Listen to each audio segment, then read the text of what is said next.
बात बड़ी खबर की। आज सबसे बड़ी खबर बंगाल से आ रही है। ईडी की छापेमारी से जुड़ी हुई है बड़ी खबर आपको बता रहे हैं। ममता बनर्जी ने एक बार फिर से इस कार्रवाई को लेकर केंद्र सरकार पर सवाल उठाए हैं और जोरदार हमला बोला है। यह बड़ी और अहम खबर इस वक्त की आपको बता रहे हैं। ममता बनर्जी केंद्र सरकार पर हमला बोलते हुए कह रही हैं कि सहनशीलता की अब सीमा पार हो गई है। बंगाल जीतना है तो चुनाव में लड़ो। टीएमसी कार्यकर्ता सभी जगह पर प्रदर्शन करें, यह भी टीएमसी कार्यकर्ताओं से ममता बनर्जी की तरफ से कहा गया। सभी वार्ड और ब्लॉक में कार्यकर्ता प्रदर्शन करें। तो आप समझिए कि बंगाल की राजनीति इस वक्त एक अलग दिशा में जा रही है। आज शाम पूरे बंगाल में टीएमसी तृणमूल कांग्रेस प्रदर्शन करेगी और वक्त भी तय कर लिया गया है कि शाम के करीब 4 बजे पूरे बंगाल में टीएमसी की तरफ से प्रदर्शन किया जाएगा। और पश्चिम बंगाल में जिस तरह से ईडी के छापे मारे गए और उसके बाद एक नाटकीय घटनाक्रम होता है, आईपैक के दफ्तर ममता बनर्जी पहुंचती हैं, उनके अधिकारी जो फाइलें लेते हैं, उसके बाद से जो कुछ हो रहा है अब प्रदर्शन तक पहुंच गया है।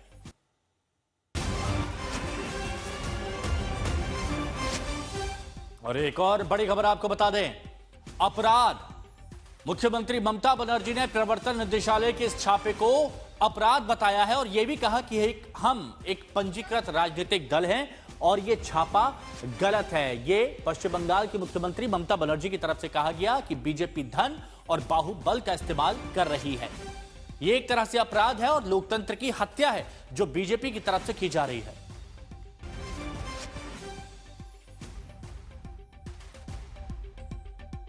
तो पिछले कुछ घंटों से अलग ही नाटकीय घटनाक्रम बंगाल में देखने को मिल रहा है, जहां छापे मारे जाते हैं ईडी की तरफ से आईपैक में और उसके बाद ममता बनर्जी वहां पर पहुंचती हैं, फाइलों को लिया जाता है और उसके बाद ममता बनर्जी कहती हैं कि सभी टीएमसी के कार्यकर्ता प्रदर्शन करें अपने अपने स्तर पर।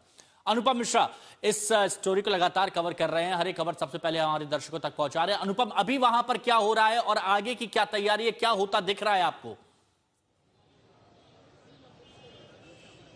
जी देखिए, ममता बनर्जी, मैं रोक रहा हूं आपको, ममता बनर्जी कुछ कह रही है, सुनते हैं। In the name of so called BJP logistical discrepancies who are our supporters और the voters and maximum they are the anti women. They gave notices to the 90 years old people, the pregnant women, the aged people, the young generation, the renowned persons, all what they think forcefully can they capture a state like this? My humble request to the press, please keep quiet, একটু শান্ত হন। আমার গলাটাও তো মানুষের গলা, আপনারা শান্ত না হলে আমি বলতে পারছি না। যারা কথা বলছেন প্লিজ কিপ কোয়াইট।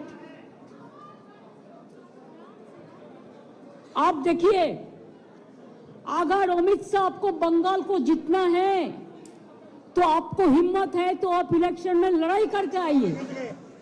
आप क्यों हमारा पार्टी आईटी सेक्टर को रेड करके पूरा पेपर ले लिया?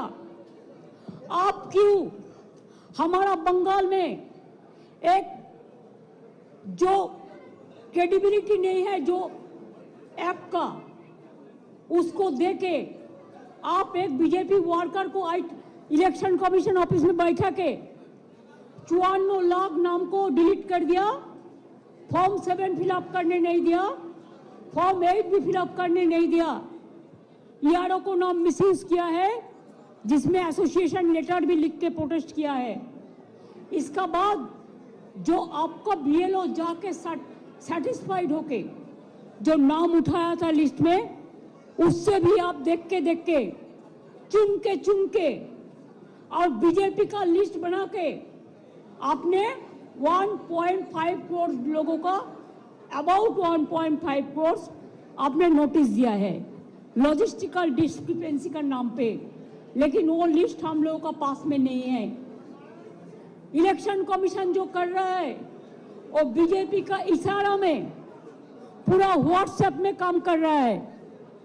There is no written direction. उन्होंने 20 बार उसको डिसीजन चेंज किया है। बिहार में भी एसआईआर में जो जो सिस्टम रखा गया था बंगाल में वो नहीं मानता है। हमारा होम डिपार्टमेंट का कागज नहीं मानता है, डिस्ट्रिक्ट अथॉरिटी का कागज नहीं मानते हैं, यारों को कागज नहीं मानता है। कहते हैं जो बीजेपी करते हैं खाली उसका नाम बोर्ड में उठेगा और किसी को नाम में नहीं उठेगा।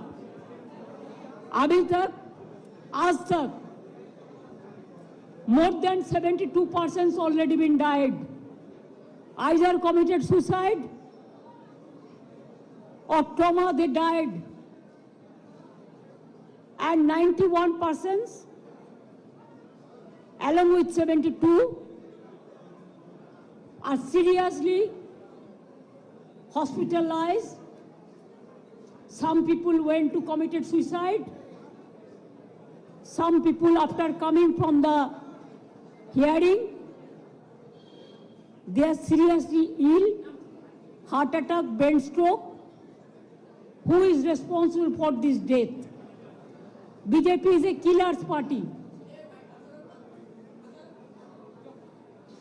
They are the great killer of democracy.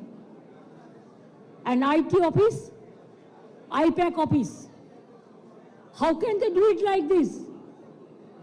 If I read their party, their IT office, will it be all right? Please remember, one-sided कुछ नहीं हो सकता है। हाँ, हम अभी तक भी चुप है, इतना सहन कर रहा है, इतना जलने का बाद भी, इतना लोगों का खून का बाद में भी, इतना लोगों का जान जाने का बाद भी मैं आशा करती हूं कि विचार मिलेगा। विचार के लिए हम वेट कर रहे हैं, इंतजार कर रहे हैं, लेकिन आप तो सब सीमा उल्लंघन कर दिया। हमारा आईटी ऑफिस में आके आप सब लैपटॉप से सब निकाल के लिया, हमारा डेटा, हमारा एसआईआर का डेटा, हमारा पार्टी का पॉलिसी का डेटा, हमारा कैंडिडेट का लिस्ट, हमारा बूथ प्रेसिडेंट का लिस्ट, हमारा आने वाला स्ट्रेटेजी आप प्रतीक का घर में भी जाके किया है, अब हमारा आईपैक ऑफिस में आके भी किया है। It is not that they are privately operating, they are very much authorised by the all India Trinamool Congress. BJP का माफी का हम बेनामी नहीं करते हैं, ये हम हमारा नाम पे काम करता है एग्रीमेंट का मुताबिक। I think it is a insult to all the IT sector, because all the IT sector they are working for somewhere, for someone, so they can attack any IT sector anytime. They can collect all the data from any IT sector. Is it not a crime? Is it not a murder of the freedom, murder of democracy, murder of the right to work?